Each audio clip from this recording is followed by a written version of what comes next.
All right, welcome to the second episode of 2 a.m. Philosophers. Today we are going to talk about model training anatomy.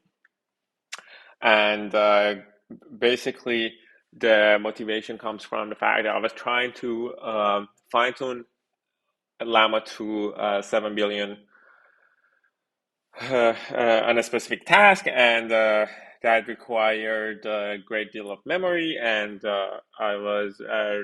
I had access to limited resources, so I was trying to figure out how to run it on a single GPU. Then I read a bunch of articles, and this one was pretty interesting. So I think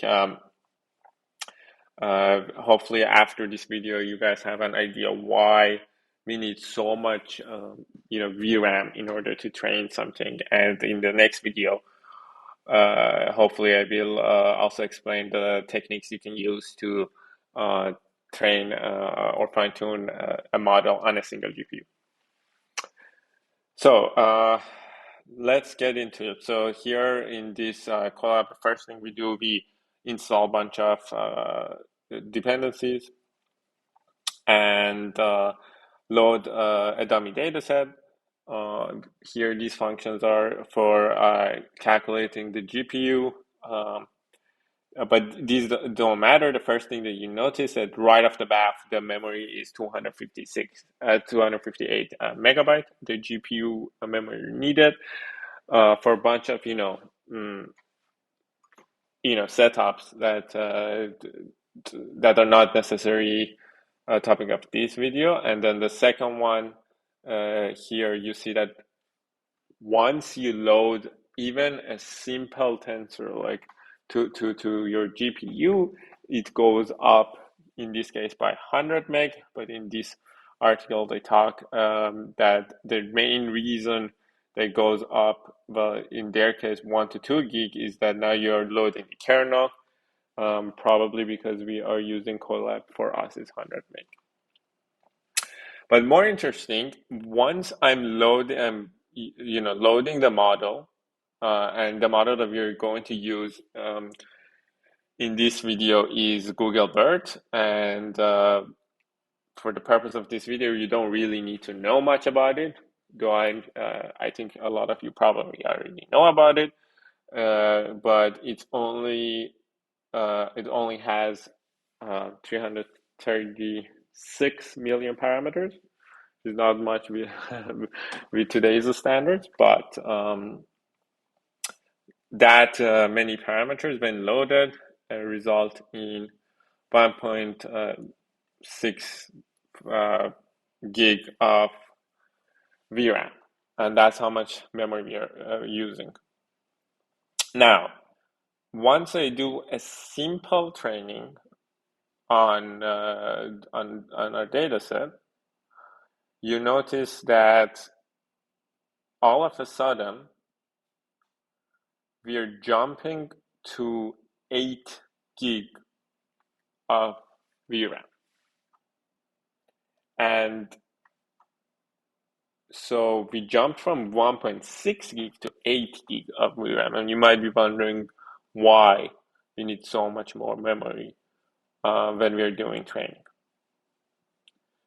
And so that's the purpose of this video, to explain that in details. Okay.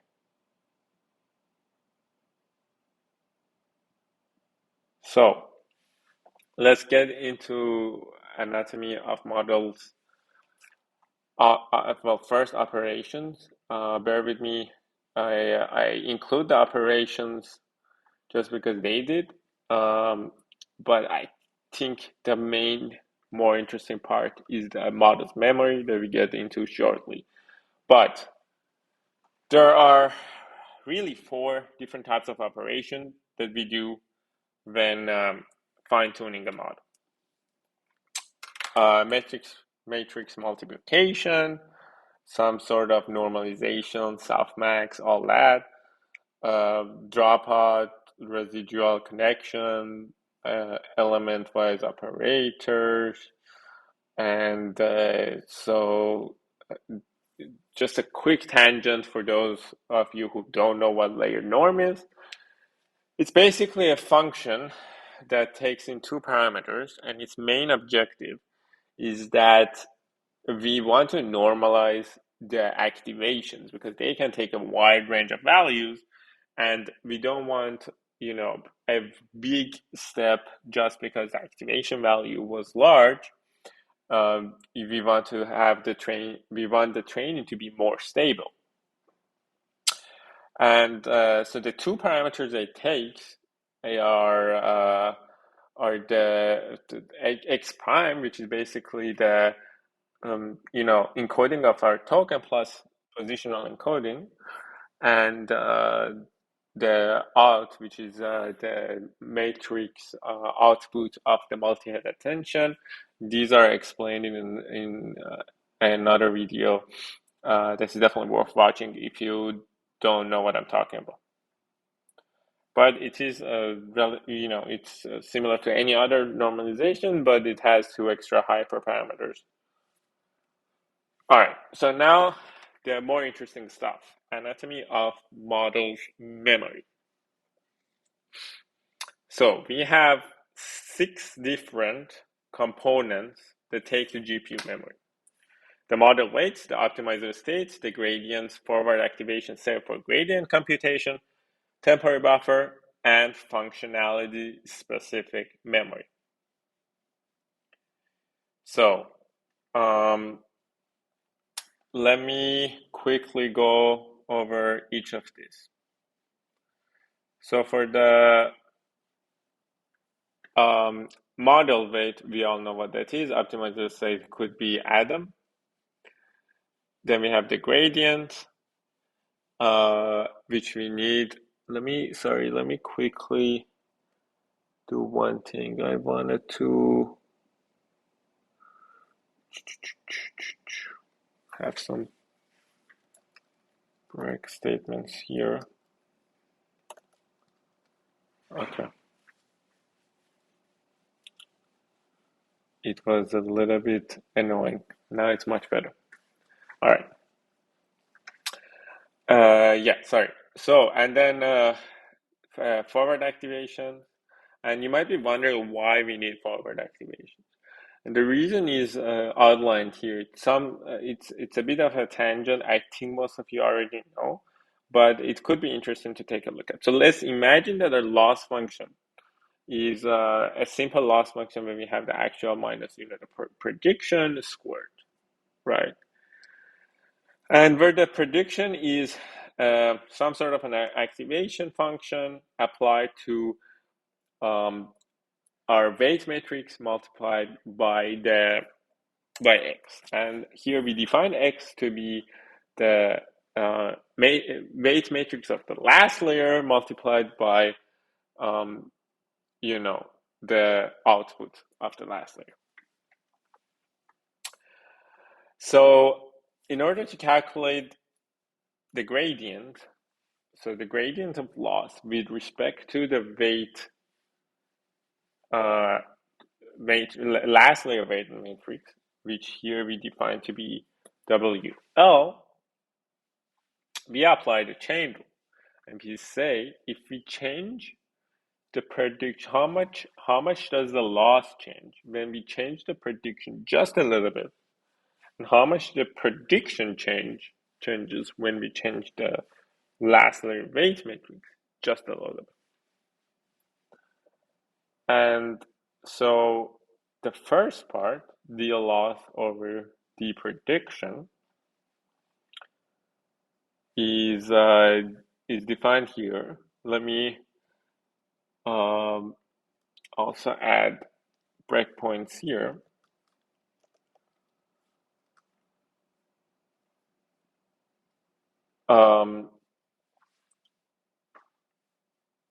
Is -2 because 2 comes down, and then we have a negative sign here times actual minus prediction. Now the second part is the more interesting part. The DF prediction, I am fixing the mistakes as we go, but DF predictions is going to be the how much the prediction changes if we change the output of the activation just a little bit, or sorry, here the d of f, and f is the activation function, and then multiply by how much the activation value changes when we change the L. So the next part obviously is how do you calculate d of predicted over d of f? And if we consider f to be a simple activation function such as ReLU, and if we imagining that the output is out of the previous layer is a positive number, then the derivative would be 1.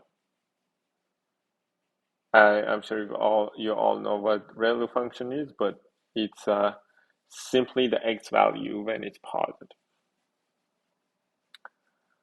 All right, so when the activation function is ReLU and we are dealing with a positive number, this part is 1. How about the second part here? How much does the activation changes if we change the weight matrix just a little bit? And it turns out it's x. And well, it's very simple why this is true, but I mean, it's x times w. You're taking with respect to WL, it's x. And what is x? This is the most important part. This is the weight matrix of the layer. Before that, times the output of the prior layer. So I said all that to point out that we need to save and store the forward activations if we want to calculate the gradient. And that takes some memory. And this was just a tangent. I think it took too much time, but there you have it. You can, I guess, skip if you think this is not important. All right, now let's get into the more interesting part, which is calculating the memory we need for each of these 6 sections. First and foremost, we have the model weights. And so usually, if we have a lot of VRAM available to us, and if the precision is really important, we load the models in 32-bit floats. That's 4 bytes. So for each parameter, we need 4 bytes of memory, which in this example, if you were to train Llama 2 7 billion parameter, that's 28 gig of VRAM. So that's already a lot of VRAM. So if you, I don't know, if you have V100 16 gig, that's already more than what you have access to. And that's why we will have another video next week.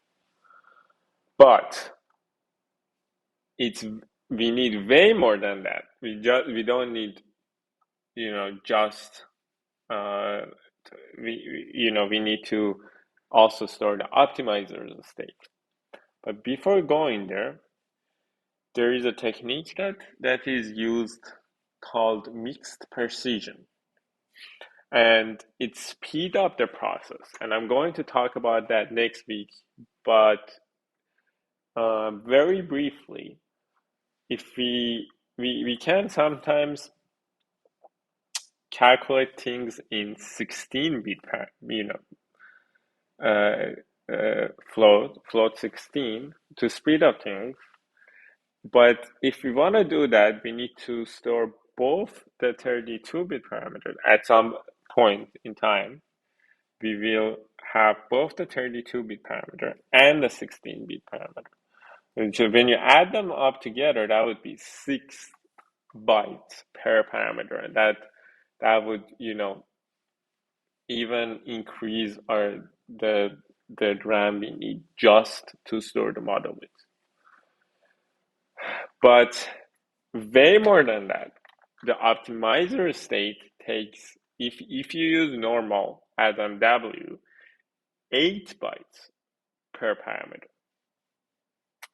So you might be asking, why 8 bytes? And the answer is, the way that ADAM works and why it works so well in this case is that it calculates the first moment and the second moment. And well, this is a topic of an entire video for itself, but the first moment is an exponentially decaying average of past gradient. Second moment is the exponentially decaying average of past squared gradients. Each of them, if in float 32, take 4 bytes. So together, they take 8 bytes per parameter, because for Adam, it's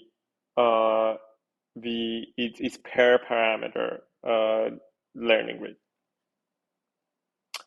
And obviously, we need to store the gradients, which is basically a vector containing the partial derivative of loss with respect to each parameter. So that is going to, again, if it's float 32, it's 4 bytes per parameter. We also need to store the forward activation, depends on many things, sequence level, hidden size, and batch size.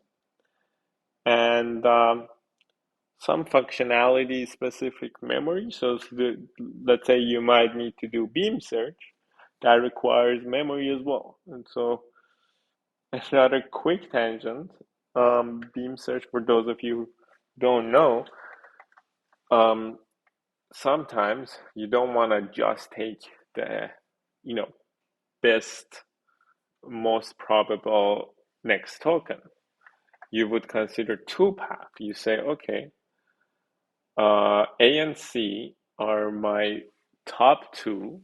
In this case, we are beam searching over two. A and C are my top two next tokens. So I go check A. For A, these are the top two values are AB and AE, and for C, there are CA, CB, CC, and so on and so forth. But the probability for these are much lower. So now we change our top two and we switch to AB and AE. And as you can see, we need to keep track of all of these in memory, and that takes a lot of memory itself. So which is, in this final example, is not even, I don't even consider the forward activation or the functionality specific memory, but I still show that if we were to train or fine tune Llama 3 in float 32, we need 4 bytes per parameter just for the model parameters, 8 bytes for the ADAM-W, right? And 4 bytes of gradient, which is together is 16 times the number of parameters. And so if you were to divide here the number of parameters that we have here, let's say the 8 gig of RAM was occupied. minus the kernel and the stuff that we had over here. Let's say we had like 7.8 gig, and we know that we have roughly these many gig of parameters. So together they are roughly 22. So that would be the ratio per parameter. Here we had 16, but again, we didn't calculate or include the forward activation, functionality space, specific memory, and all those extra factors. So yeah, that it shows that we would need so much VRAM just to fine tune an 8-bit Llama, 8 billion Llama 3 model.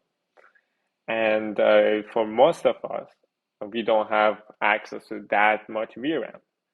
So in the next video, I'm gonna go over what techniques we can use to train something only on a single GPU.